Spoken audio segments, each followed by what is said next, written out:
Jordan, there are just three basic points that all Americans need to understand about Mr. Hur's report. Number one, the special counsel exonerates President Biden. The very first line of the report says it all, quote, "We conclude that no criminal charges are warranted in this matter."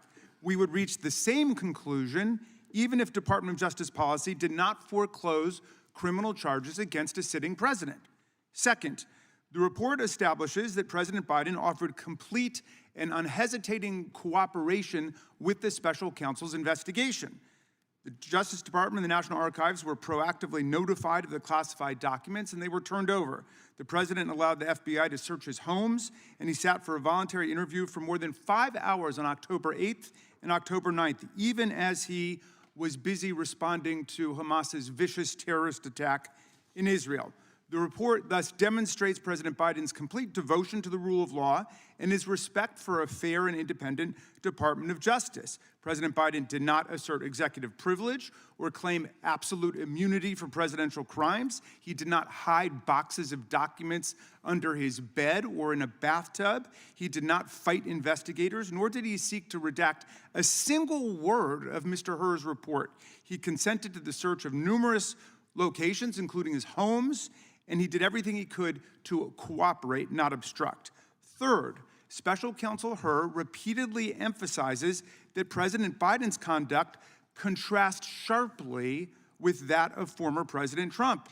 Hur observes that unlike President Biden, quote, "The allegations set forth in the indictment of Mr. Trump, if proven, would clearly establish not only Mr. Trump's willfulness, but also serious aggravating factors." He sets forth these points of difference in detail, quote, "Most notably after being given multiple chances to return classified documents and avoid prosecution, Trump allegedly did the opposite. According to the indictment, he not only refused to return the documents for months, but he also obstructed justice by enlisting others to destroy evidence and then to lie about it," unquote.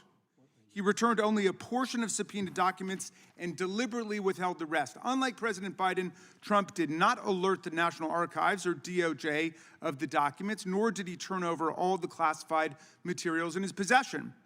He did not agree to sit down for a voluntary interview with the special counsel. He never consented to a search of his home. On the contrary, Trump suggested that his attorney hide or destroy evidence requested by the FBI and the grand jury. Trump carefully instructed his aide to move boxes of classified documents to hide them from the FBI. Trump tried to delete incriminating security tape footage from Mar-a-Lago, and he got his attorney to provide a false certification to the FBI saying he had produced all the documents in his possession. He did not.